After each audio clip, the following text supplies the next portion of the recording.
Well, good hello to you. I'm your host, Alexander T. Newport, your Philobabblist Extraordinaire.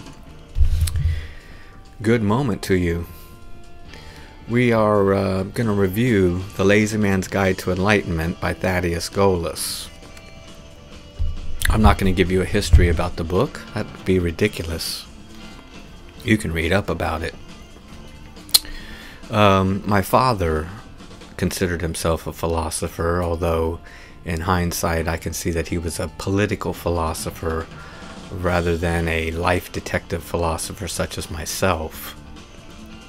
He first got The Lazy Man's Guide to Enlightenment in 1979, and I remember seeing it by his chair, on the little lamp table by his chair, quite often, and I would thumb through it every once in a while because, unlike this particular edition,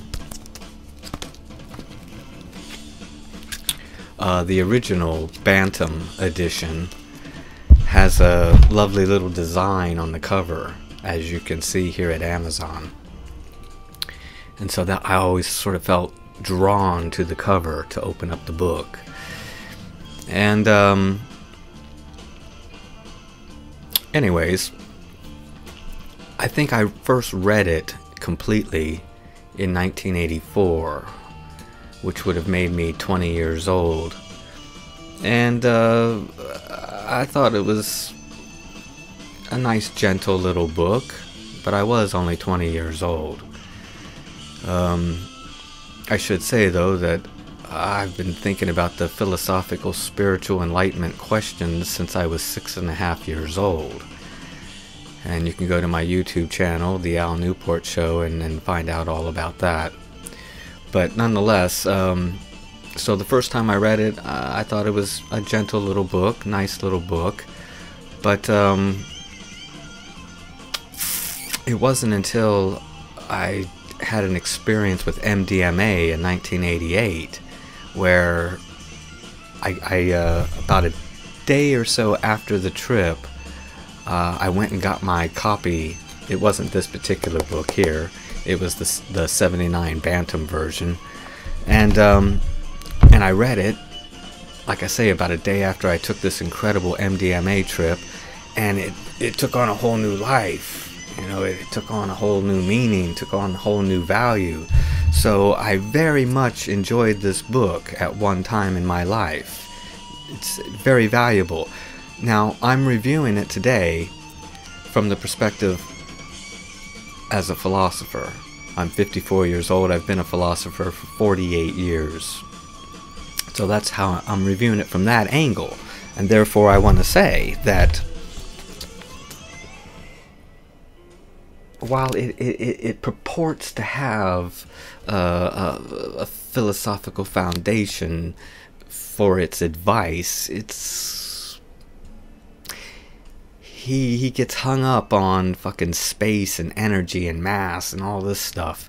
Plus, he comes from a point of view that this is all free will, free play, you see.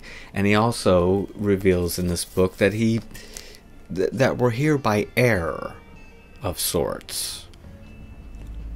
I'll explain it to you.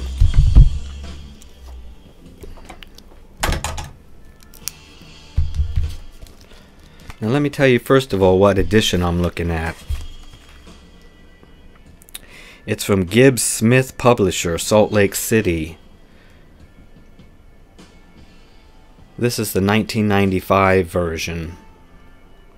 And the way it differs from the 1979 Bantam version, which I had for many years, is that, how many is there?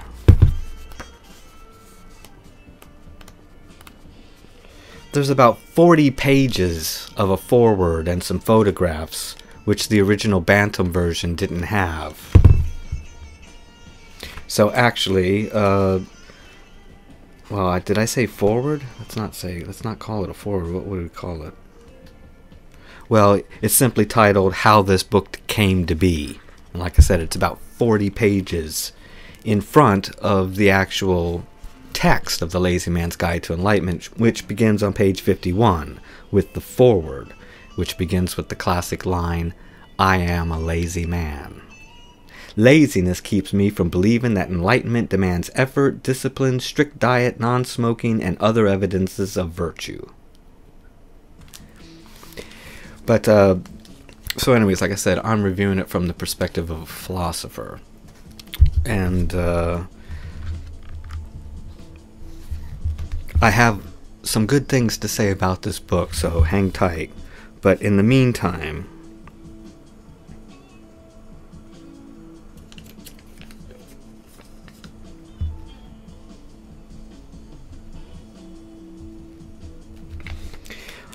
on page 77 of this particular book, let me see what chapter it's in. It's in chapter 5, How We Got Here. So there's your chapter, How We Got Here. That addresses the first fundamental philosophical question, which is, why am I alive as a temporary creature in a temporary world? How did this happen? How did this physical world happen? So his chapter here is How We Got Here. So he's thinking of us as originally being space beings rather than energy beings or mass beings. He thinks of space as the highest somethingness. And so he says here, there was something that freaked you, or more likely a whole series of ideas that you were unwilling to conceive of or love, so that gradually your vibrations dropped to a mass level and you found yourself being a body. But there's nothing holding you down to a mass level, regardless of all your experiences of being pushed and pulled by other masses, by energy and by space. It's your own ignorance, your density, that makes it possible for you to be pushed. You can't feel pain until you're stupid. Pain is the experience of not being able to get into the same space with others. So he's saying, there was something that freaked you, or more likely a whole series of ideas that you were unwilling to conceive of or love, so that gradually your vibrations dropped to a mass level and you found yourself being a body. So that right there tells you that, for the most part, he thinks this is an error, that this is a mistake, that this is something that shouldn't be happening, this physical existence.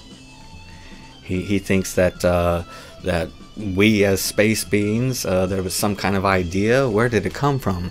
That we wigged out on, that we said no, no, no, and our vibration became slow and dense, and we became this physical body. And of course, that's just a load of caca. That's just a load of poo-poo. So, philosophically, the flaw with this book as philosophy, only as philosophy, the flaw is that he basically comes from a perspective of free will, free play. Doesn't believe in fate, doesn't believe in destiny, predestiny, determinism, whatever you want to call it.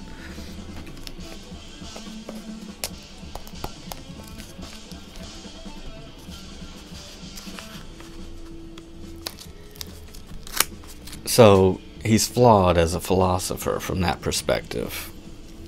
The fact that he sees this world as the result of a freak out, basically, and he sees that our participation here is a matter of free will, free play. We're making it up as we go along, moment by moment.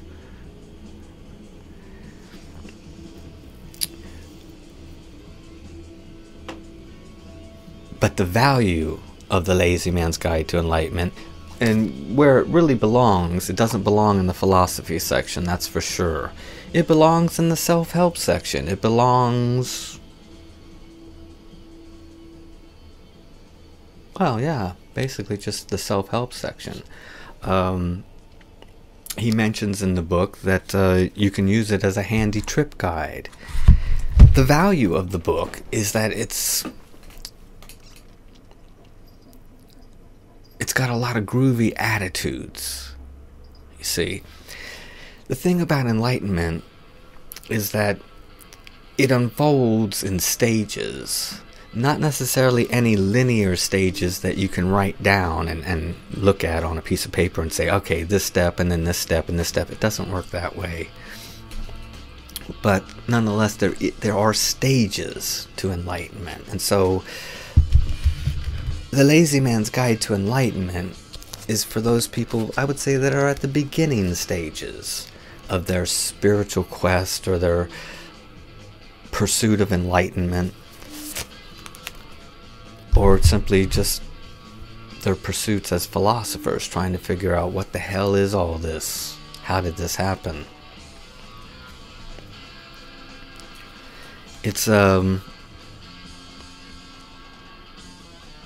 It's a lovely little book, like I say, for beginners, especially people that are transitioning from perhaps growing up in a household full of religious stuff and some particular religion you've grown up with that you're now feeling dissatisfied with, and so yeah, it's a groovy little book about looking at everyone as equals. It's sort of, I would say, even rather than a self-help book, it's sort of a misery management guide for beginners. One of the really beautiful little lines in the book is, "Love it the way it is. Love it the way you find it, just as it is." That's a very groovy thing, especially when you feel stuck and you feel hateful or resistance towards something. You just realize, well, there's also another line in there where he says, where he was sort of like in a bad space. I don't know if he was on acid or not, but he was in a bad space, and he was looking at something perhaps, or just examining the emotional space he was in, and he thought, well, hey, what did I think it was that needed to be loved? See, love is a very big theme throughout this book. But it's an agape type of love. It's a seeing everyone as your equal kind of love. It's looking at people that are violent and fucked up as, you know, that they looking at them in a loving way, realizing that whatever they're doing, whatever they're going through, it is within you as well to do that or be that. And he also mentioned that elsewhere in the book. Well, like I said, if he noticed something about himself that he didn't like, it immediately then occurred to him, well, what did I think it was that needed to be loved? I mean, love, we talk about love. Oh, I love my tequila. Oh, I love my cigarettes. I love my pot. I love my dog. I love my wife. I love my children. I love my house. No. No. That's not the kind of love we're talking about. We're talking about...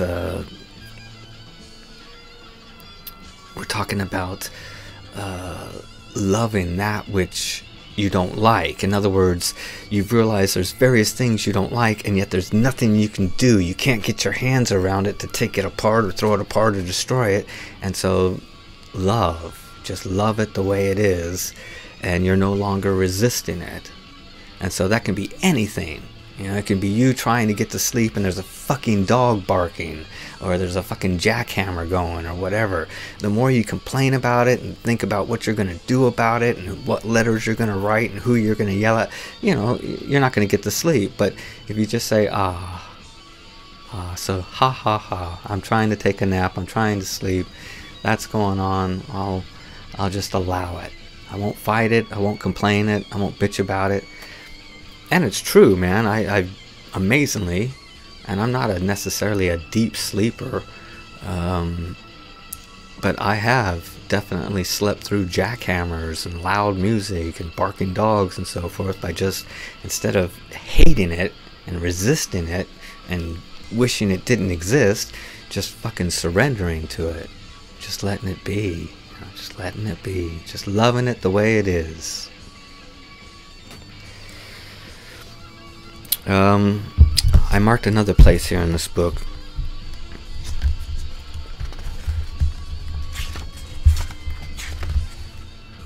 Yeah, page 4. I think page 4 is one of the most valuable chapters, if not the most valuable chapter, because it's called Lifesavers. And so yeah, he's got little italicized lifesavers. Love as much as you can from wherever you are. So, like I said, it's a misery management book. Rather than, don't look at it as some fucking manual for way of living, because you're not in control, really, of your behavior and the way you live and the way you think and the way you feel. But, so don't think of it as necessarily a manual for living. Just think of it as something handy for when you're in misery, whether you're in misery because you're having a bad trip on a drug, or you're just having a bad time without drugs, you know. In that case, it gives these lovely little ideas to help, you know, stop resisting it, because it's your resistance that's making it all fucked up and mean and nasty and the water all muddied, you know. So love as much as you can from wherever you are. Love it the way it is. Stop insisting that it be something else. Just love it the way it is, man. You take yourself with you wherever you go. That's not italicized, but it should be. You take yourself with you wherever you go. So if you think changing jobs or changing spouses or changing locations is going to make you a happier person, guess what? You're taking the same shithead with you. The asshole is in here. It's not out there. So wherever you go, the asshole goes with you. And so this book kind of helps you deal with the inner asshole. Not cure it. No, there is no fucking cure. Just help you tolerate it. Help you get along a little bit easier. Love yourself is another italicized line in here.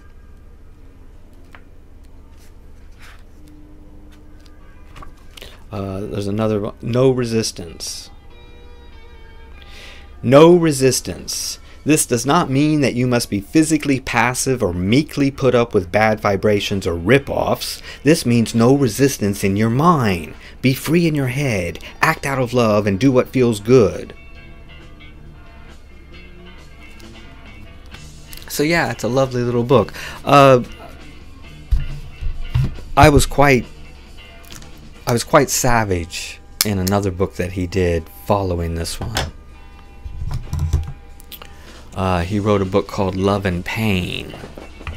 I won't do a review of it here. I've already written a review, and it's garnered a hell of a lot of comments and thumbs down, but it was an honest review, you know, from a philosopher's point of view.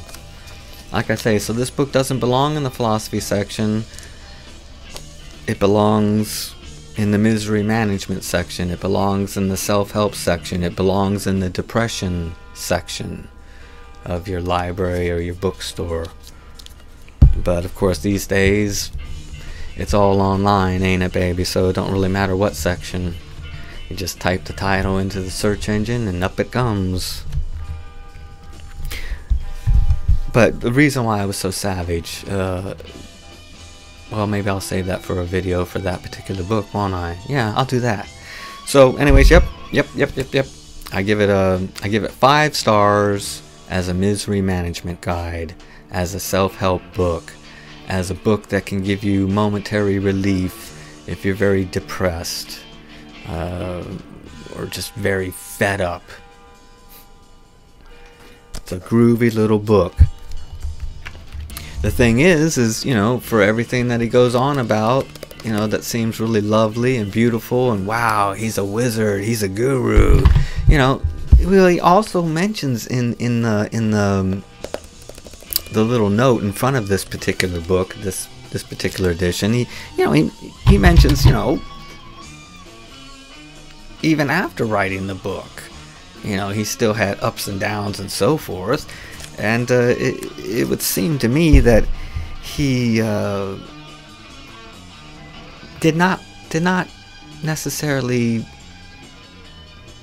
live a happy life. I'm not saying that he should have. I'm just saying that, you know, when you first read this book, you might think, wow, that guy was fucking groovy, man. It must have been groovy to be him, you know. But actually, he was just a human just like the rest of us. You know, you give birth to something beautiful, a book, a piece of music, a prayer, a poem, a dance, a piece of fabric, a painting, whatever. Well, you're still human like the rest of us. You're still full of shit and ice cream. You're still full of good and bad, evil and divine. You know, you're still going to have bad moods and get irritated and get angry and or violent, you know. But from what I've read biographically about the guy, it just seemed like the last years of his life were rather lonely, and he was, I guess, living probably just on his VA pension, which was peanuts, which was pennies. I don't think he was getting hardly any money from his books or his spoken word stuff, rather his audiobook version. I don't even know if that was for sale when he was alive. I think it was. And so, like I say, even though it fails as a philosophy book, he does get some things right, you know. He doesn't get right the idea that this is free will, free play, and then everything's making it up as you go along, moment by moment. He fairly clearly states that throughout, that that, you know, nothing is compelling you, nothing is making you stay here, such as destiny. And like I said, his premise is that somehow we got freaked out in our highest state of consciousness. He doesn't use the word spirit. He calls us space instead of spirit. But, you know, the fact that he reckons that we're here because we got freaked out and resisted some idea or a bunch of ideas, well, so he fails there, but he begins the book with something that is correct. We are equal beings, and the universe is our relations with each other. The universe is made of one kind of entity. Each one is alive. Each determines the course of his own existence.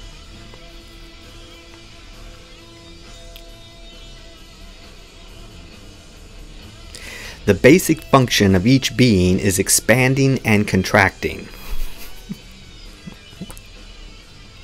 So he comes from some kind of physics thing. That was really his flaw in some ways, you know. I guess thinking of himself as some kind of philosopher, mixing physics into the picture, but no. It is true, we are one kind of entity. We are perfect, eternal, conscious energy. And each entity is he says each entity is alive. Well, what the fuck does that mean, Thaddeus? You know? So, each entity is perfect, eternal, conscious energy. It is perfectly equal and equally perfect to all other perfect, eternal, conscious energy entities, which, let's just call them perfect spirits. A perfect spirit is perfect, eternal, conscious energy. That's the only kind of energy that exists anywhere, everywhere, anytime, all the time. Perfect, eternal, conscious energy. What is it? What is a perfect spirit? It's a thinking, feeling entity. That's what it is. It's a thinking, feeling entity who is aware that it is a thinking, feeling entity. And as I said, so all perfect spirits are perfectly equal and equally perfect to one another. Not one is older or younger, dumber or smarter. They were not created, they were not invented, they were not imagined. I'm talking about perfect spirits. I'm not talking about mortal physical creatures. I'm talking about perfect spirits. So they didn't have a creator. They didn't have a source. They were never invented, imagined, dreamed. They are life itself, and life itself is perfect, eternal, conscious energy. And all that means is that each perfect spirit is perfect, eternal, conscious energy. There's no other kind of lower energy or higher energy. There's no hierarchy. So basically there's two worlds. There's what you could call the spirit world, or you could call it the eternal world, or you could call it our original reality. You can call it our home state of awareness. It's our state of being as perfect spirits, which is total spiritual sanity and spiritual sobriety. You're not dreaming, you see. So there's the spirit world, and then there's the mortal world. You could say there's reality, and there's the dream world. There's the eternal world, and there's the temporary world. All saying the same thing. Two worlds. Reality, dream world. Reality, dream world. The dream world can't create itself. Something that's temporary can't create itself, so obviously something eternal creates the temporary. But anyways, so he was right that, you know, each of us is a unique entity. Like I say, there's a flaw there, right? You know, straight away when he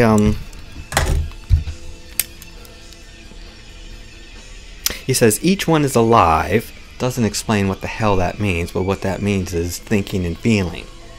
Life is consciousness. It's not biology, it's consciousness. Consciousness is thinking and feeling and being aware that you are a thinking, feeling entity. That's what alive is. And he says, each one is alive, each determines the course of his own existence. Well, if you determine the course of your own existence, Thaddeus, then you're not gonna fucking get freaked out at some higher level, higher state of consciousness, or at your highest state of consciousness. You're not gonna get freaked out and then end up here in this world wondering how the fuck you got here. You know? If you determine your own existence, that means you're conscious. And you consciously intend what you want to experience. And this particular physical universe, if you notice, is just one long event since the Big Bang. It's just one long day with a lot of naps, but it's all one long event. That means it's unfolding and unfurling. In order for something to unfold and unfurl, in order for something to explode, it has to be packed first. It has to be thought out. We as perfect spirits each designed and planned these physical roles, these physical characters, this physical life. And if you live to be 99 years old, well, I can assure you that we as perfect spirits probably spent thousands of years planning out these mortal roles, these mortal lives, because we did it in collusion and collaboration with each other. As he said, the world is our relations with one another. So yeah, so as philosophy,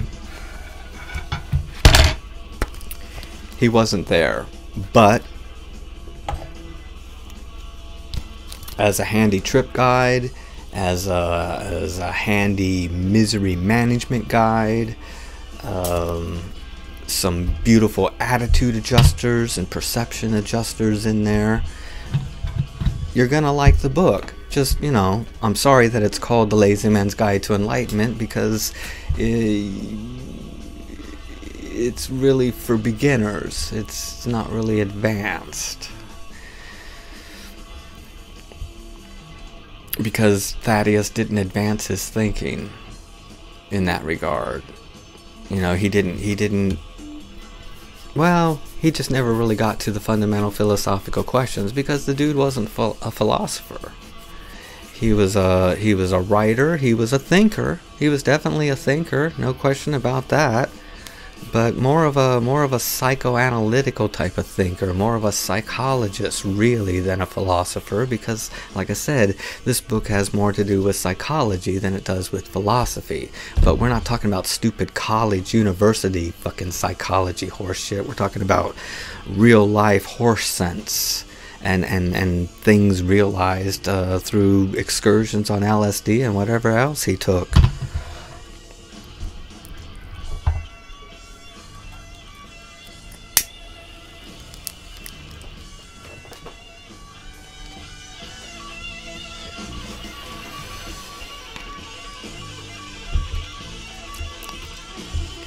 So, while the book won't give you enlightenment, it will definitely, it'll be handy. See, the thing is as far as a handy trip guide when you're on acid, you can't read when you're freaking out on acid. At least I was never able to read. But here's the thing, so it's not so much a handy trip guide when you're on a trip. It's better to read this before you take a fucking trip, the next time you take a trip. Whatever it is. DMT, MDMA, LSD, shrooms. And don't read it fast, man. You know, don't read it fast. And if you feel like just dipping into it here and there and not starting from the beginning, you're okay with that. That's okay. In fact, he says that as well in the book. So it's not for on the trip, it's before the trip, because it's going to help It's going to help with the set and setting. You've heard of set and setting, haven't you? It's going to help with your mindset, man. You know, help you be easy, help you be open. And because, you know, you can get into some intense shit on psychedelics, and like I said, some of the groovy fucking attitude adjusters and perception adjusters that you'll get from this book will definitely fucking help you during your bad trips. Won't stop a bad trip, but it'll help, you know, it'll help you through it. Righty-ho. I have been your host, Alexander T. Newport, your Philobabblist Extraordinaire. I have a YouTube channel. It's called The Al Newport Show. I mean, there's other things I could say about it, but I've said enough. Righty-ho. Thanks for listening, and be cool, fool.